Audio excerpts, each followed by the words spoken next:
Jadi itu, wow, shoot man, anginnya buanter. Ya wis, mau gimana lagi? Ya jadi harus tetap apply ke perusahaan lain dan mengulangi proses tadi sampai dapat kerjaan.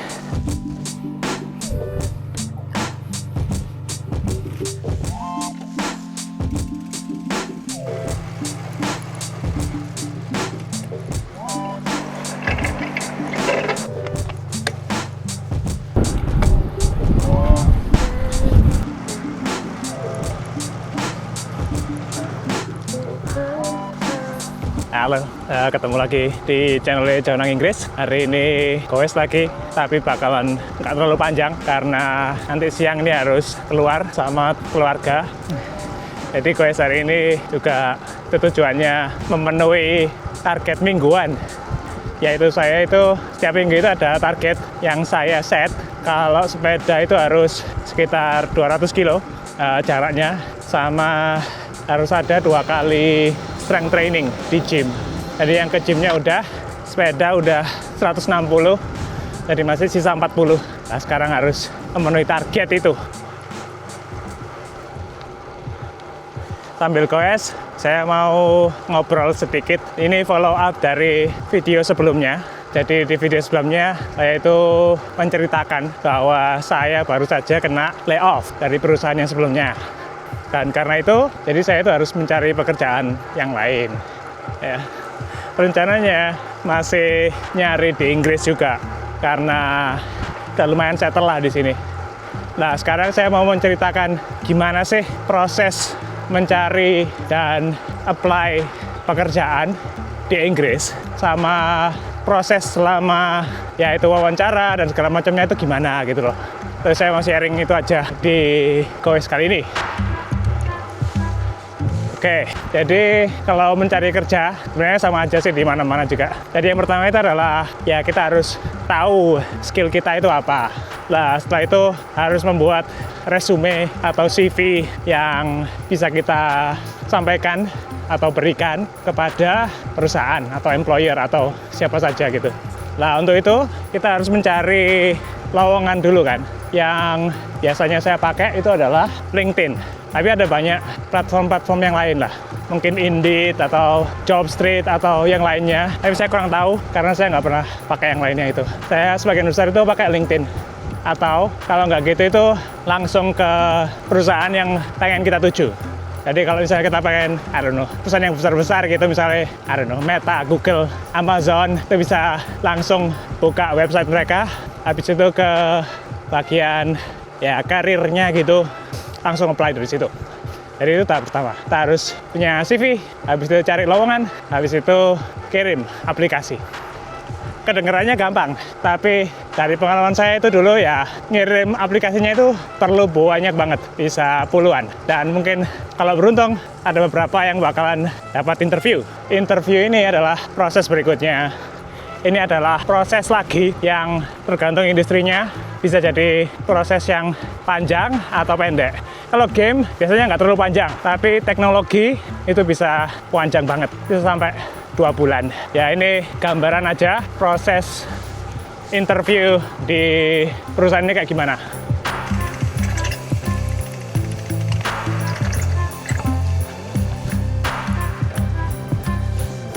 Sorry menggeh-menggeh, soalnya side wind terus dari tadi. Interview pertama itu biasanya dengan rekruter. Rekruter itu kalau dari pengalaman saya biasanya gampang. Soalnya pertanyaannya cuma sekitar ya namamu siapa, pengalamanmu apa aja, skillmu apa aja, motivasimu join ke perusahaan ini apa, kayak gitu-gitu.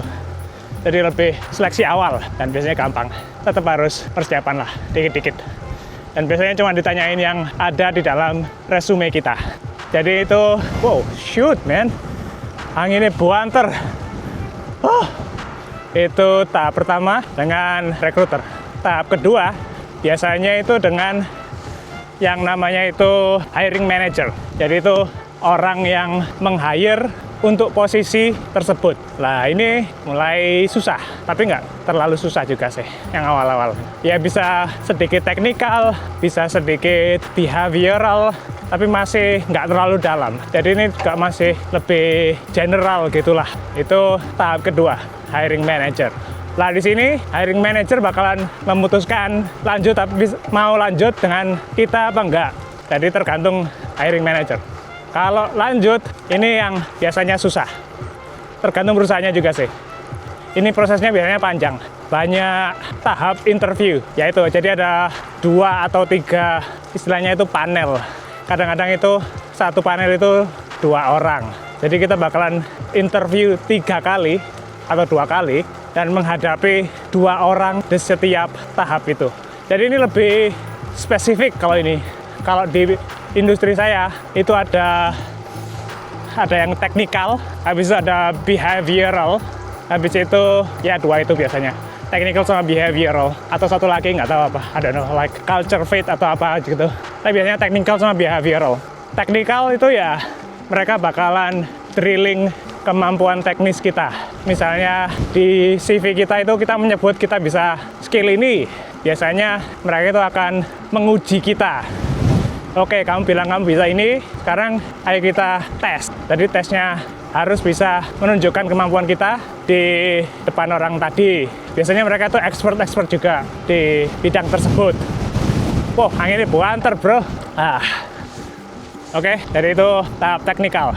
Setelah itu kita masuk ke behavioral. Behavioral itu lebih, istilahnya itu lebih ke kemampuan psikologis atau behavior kita gitu. Pertanyaannya itu nggak teknikal, tapi lebih kayak situasional gitu lah.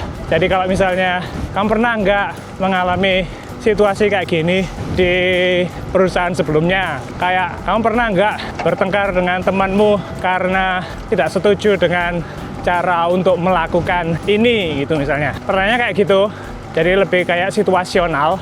Itu juga ada tekniknya untuk menjawabnya. Biasanya itu namanya itu STAR method. Saya lupa akronimnya apa artinya. Situations, I don't know, I can't remember. Tapi saya harus siap-siap juga itu. Morning. Behavioral itu cara menjawabnya itu harus pakai STAR method. Nanti akronimnya saya tulis di sini. Ya itu biasanya 2 itu, technical sama behavioral. Setelah itu kita harus nunggu hasilnya kayak gimana. Oke, jadi karena saya juga pernah hiring juga, behind the scene itu kita itu bakalan dinilai sama yang menginterview kita. Mereka itu ada skor-skornya gitulah. Jadi dari panel-panel ini masing-masing itu memberi nilai kepada kita. Dari situ keputusannya itu bakalan ditentukan apakah hire atau no hire.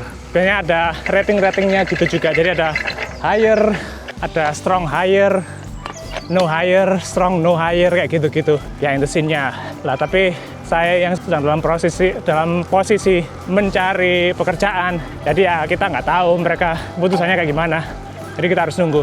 Proses berikutnya biasanya itu ada interview lagi di luar technical sama behavioral itu, sama yang jabatannya tinggi. Jadi biasanya director atau VP atau C-suite. Saya pernah interview terakhir itu juga sama CEO-nya langsung. Itu lumayan aneh. Yaitu biasanya yang salah satu interview terakhirnya itu sama si orang-orang ini. Itu untuk lebih formalitas gitulah, untuk lebih ke culture-nya perusahaannya gitu. Jadi biasanya nggak terlalu menentukan kita bakal dapat pekerjaan apa enggak gitu. Jadi lebih formalitas. Ya itu interviewnya ada beberapa tahapan. Kadang-kadang bisa lumayan bikin stres. Soalnya kan saya pernah ada juga yang harus presentasi juga. Nah itu persiapannya harus panjang. Wow. Nah setelah proses interviewnya selesai semua, biasanya itu ketemu lagi sama rekruternya. Dia bakalan dibilang, oh, oke, interviewnya sudah selesai.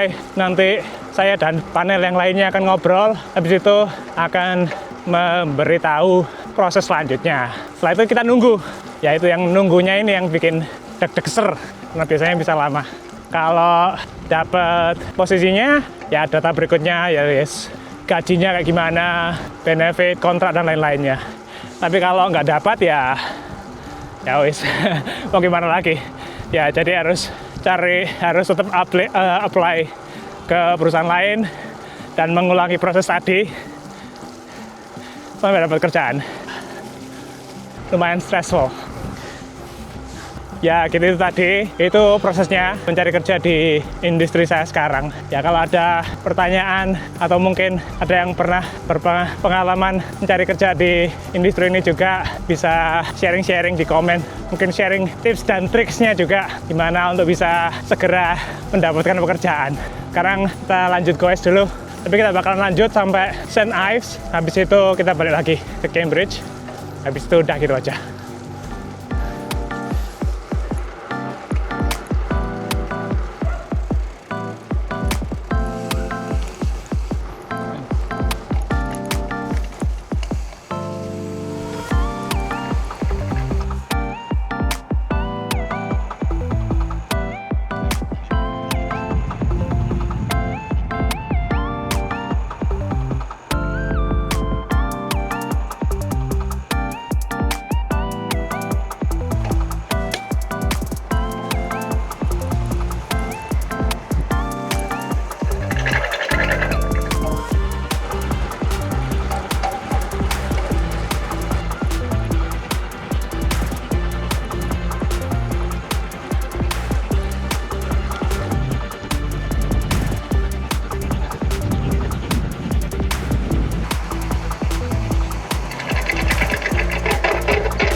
Oke, udah selesai. Ini questnya short but sweet lah. Ini sekitar 45 kilo. Target mingguannya sudah selesai juga. Ya, gitu aja video kali ini. Jangan lupa like, comment, subscribe, dan lain sebagainya. Sampai ketemu di video berikutnya.